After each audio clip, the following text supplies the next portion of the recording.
এখন আছি ঢাকা বিশ্ববিদ্যালয়ের জগন্নাথ হলে। আমাদের আজকে তৃতীয় দিন। আমাদের ৭ দিনব্যাপী স্বাস্থ্য ক্যাম্প চলছে।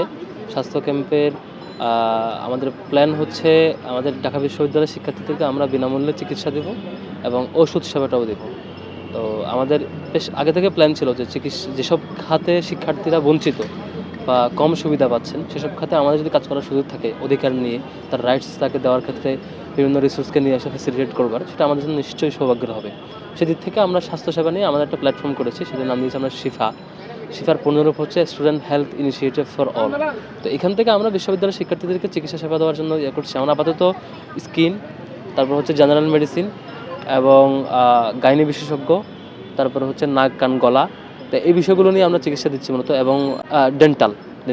তো আমরা এই রোগগুলো দিয়ে মোটামুটি এই ৭ দিন আমরা টেস্ট করছি আর কি, যে আমাদের রেসপন্স কেমন। তো আমরা অবাক হয়েছি যে গতকালকের ডাটাটাই আমরা একদিনে আমরা সকাল 10টা থেকে 5টার মধ্যে 385 জন শিক্ষার্থী রাখতে দেখিয়েছি আর কি, এবং প্রত্যেককে আমরা বিনামূল্যে ওষুধও দিয়েছি। আমরা 7 দিন কন্টিনিউ করবো। আগামীকালকে আমাদের শিডিউল হচ্ছে মৈত্রী হল এবং বঙ্গমাতা ফজিলাতুন্নেসা হলের এখানে। পরের দিন টিএসসিতে, যেটা টার্গেট অডিয়েন্স হচ্ছে রোকেয়া হল এবং শামসুন্নাহার হল।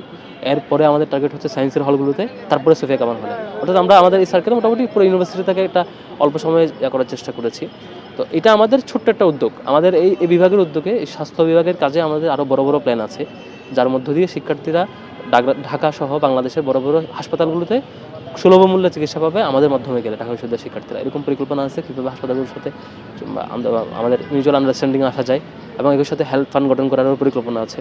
আপাতত আমরা আলহামদুলিল্লাহ এটা খুশি যে বিশ্ববিদ্যালয়ের শিক্ষার্থীরা দলমত বর্ণ নির্বিশেষে প্রত্যেক শিক্ষার্থীরা আসছেন, চিকিৎসা সেবা নিচ্ছেন এবং বিনামূল্যে ওষুধ নিয়ে আমাদেরকে আনন্দিত করছেন। আমরা এই সেবার দেওয়ার সুযোগটুকু পেয়ে আমরা আনন্দিত, এবং বিশ্ববিদ্যালয় কর্তৃপক্ষ আমাদেরকে অনুমতি দিয়ে সহযোগিতা করেছে, শিক্ষার্থীরা আমাদেরকে হেল্প করছেন আর কি। রেসপন্স স্বাভাবিক অন্য দিনের মতো রেসপন্স আছে, তবে আগামীকালকে ওনাদের পুজোর অনুষ্ঠান আছে, সেক্ষেত্রে ক্রাউডটা কম। ক্রাউড কম হচ্ছে ওনারা সবাই মাঠে পুজো কেন্দ্রিক ব্যস্ততা। তবে স্বাভাবিক যে রেসপন্স প্রথম দিন থেকে আমরা পেয়েছি, সেই রেসপন্সটা সমান্তরালভাবেই আজকে সমান রেসপন্স আছে, এবং আমরা জগন্নাথ হলের শিক্ষার্থীদের রেসপন্স পেয়েছি আর কি। কালকে থেকে ইনশাল্লাহ নারী শিক্ষার্থীদের ভালো একটা রেসপন্স পাবো আমরা, যেহেতু আমাদের এরপরে টানা 2-3 দিন হচ্ছে নারী শিক্ষার্থীদেরকে টার্গেট করেই আমাদের বুথ থাকবে আর কি, শিফার টিম। তা আমাদের এটা তো খুবই মানে একটা টেস্ট টাইপের আর কি, খুব স্যাম্পলিং বলতে পারেন এটাকে, যে আমাদের আসলে কেমন চাহিদা আছে এটা দেখার জন্য। তো আমরা দেখলাম যে আসলে হিউজ চাহিদা শিক্ষার্থীদের। তো আমাদের এরপরে প্ল্যান আছে বিশ্ববিদ্যালয়ের অথরিটির সাথে আমাদের কীভাবে কোলাবোরেশনে যাওয়া যায়, কীভাবে আমরা ঢাকার অন্যান্য বড় বড় হাসপাতালগুলোতে আমাদের একটা ইন্টারাকশনের মধ্য দিয়ে শিক্ষার্থীদেরকে কানেক্ট করে দেওয়া, শিক্ষার্থীরা গেলে বিনামূল্যে বা সুলভ মূল্যে সেবা পাবে, বড় বড় ক্রিটিক্যাল অপারেশনগুলো সুলভ মূল্যে পাবে। এই ধরনের কোনো আমাদের একটা ভালো প্ল্যান আছে আর কি। প্ল্যানটা দেখি ইনশাল্লাহ এক্সিকিউট করতে পারলে, বাস্তবায়ন করতে পারলে আমি মনে করি বিশ্ববিদ্যালয়ের শিক্ষার্থীরা একটা ভালো সাপোর্ট হবে। এর বাইরে ঢাকা বিশ্ববিদ্যালয়ের যে মেডিকেল সেন্টার, সেটি নিয়ে আমাদের কিছু প্ল্যান আছে, সেটিকে কীভাবে অন্যান্য ফ্যাসিলিটিসগুলো আরও বাড়ানো যায় আমরা সময় নিচ্ছি, ইনশাল্লাহ পারবো। আমরা 5 আগস্টের পর থেকে সামনের কাজ করার সুযোগ পেয়েছি, অল্প সময়ে বেশ অনেকটা আগানোর চিন্তা করেছি এবং পেরেছি আলহামদুলিল্লাহ। সামনের সময়টুকু আমরা কাজে লাগাবো। এই ইতিবাচক প্রতিযোগিতা সবার মধ্যে থাকবে বলে বিশ্বাস করি। এই প্যাকেজে আপনাদের কি আছে? এখানে আমাদের জাস্ট রোগীরা আসেন, চিকিৎসা নেন, এরপর ওষুধ যেটা ডাক্তার রিকমেন্ড করে সেই ওষুধটা আমরা ফ্রিতে দিই। এখানে রোগ হচ্ছে ডেন্টাল, দন্ত বিশেষজ্ঞ আছেন, তারপর নারী শিক্ষার্থীরা যেদিন আমাদের নারী শিক্ষার্থীদের হলে বুথ থাকবে সেদিন গাইনোলজিস্ট থাকবে।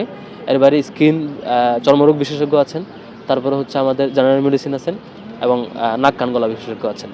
আমাদের সক্ষমতা বিচারে আমরা প্রাইমারিলি এই রোগগুলোকে প্রায়োরিটি দিয়েছি। আমাদের কাছে মনে হয়েছে এই রোগগুলোর চাহিদা বেশি থাকবে। এর পরবর্তীতে আমরা বিশেষ রোগকে টার্গেট করে বড় বড় ক্যাম্পেইন আর হয়তো বা করবো ইনশাল্লাহ। আমাদের সেটাও প্ল্যান আছে। আপাতত প্রাইমারিলি এই কয়েকটা রোগকে আমরা করেছি। আমাদের যে বিশাল বাস দেখছেন, এই বাসে আমাদের ডাক্তারদের বসার জায়গা আছে, রোগীকে আলাদা করে আলাদা জায়গায় নিয়ে গিয়ে তাকে টেস্ট বা অন্যান্য জায়গায় যে ফ্যাসিলিটি দরকার সে ব্যবস্থা আছে, ফার্মাসিও আছে এর ভিতরে। বাসের মধ্যে সব ফ্যাসিলিটি আছে। এই বাসটাই সব জায়গায় গিয়ে সেবাটা আমরা দিচ্ছি আর কি।